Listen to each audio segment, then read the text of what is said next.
E se eu te dissesse que uma única expressão de Jesus foi traduzida de um jeito que faz muita gente perder o verdadeiro significado da primeira bem-aventurança? Quando lemos Mateus 5,3, encontramos estas palavras: Bem-aventurados os pobres de espírito, pois deles é o reino dos céus.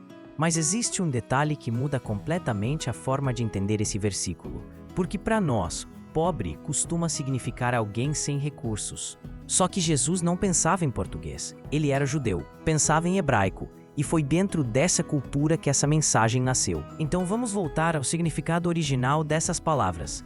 A primeira é pobres. No pensamento hebraico, encontramos a palavra anie, e aqui acontece a primeira grande surpresa. Ela não descreve alguém financeiramente pobre.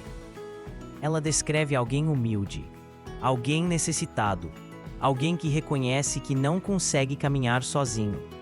É a pessoa que sabe que depende completamente de Deus. Percebe como isso muda tudo?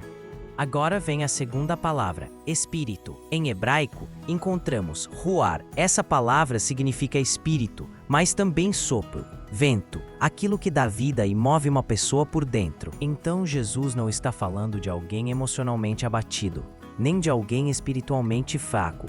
Ele está falando de quem reconhece que, sem o sopro de Deus, não consegue viver da maneira que foi criado para viver. E então chegamos à promessa.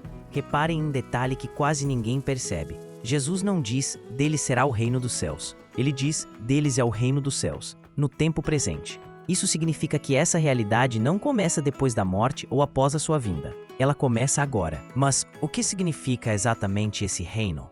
No pensamento hebraico, a palavra é malhut, e ela não aponta para um lugar. Ela aponta para o governo, para a autoridade, para o reinado de Deus sobre a vida de alguém. Ou seja, Jesus não está dizendo que essas pessoas irão para o céu um dia. Ele está dizendo que elas já vivem hoje sob o governo do reino de Deus. É por isso que a primeira bem-aventurança vem antes de todas as outras. Porque ninguém experimenta o reino enquanto continuar confiando apenas em si mesmo. O reino começa quando termina a autossuficiência. Seja por isso que Jesus inicia o Sermão do Monte dessa maneira. Antes de falar sobre mansidão, misericórdia, pureza ou paz, ele começa pela humildade, porque quem reconhece sua dependência de Deus abre espaço para que Deus governe sua vida.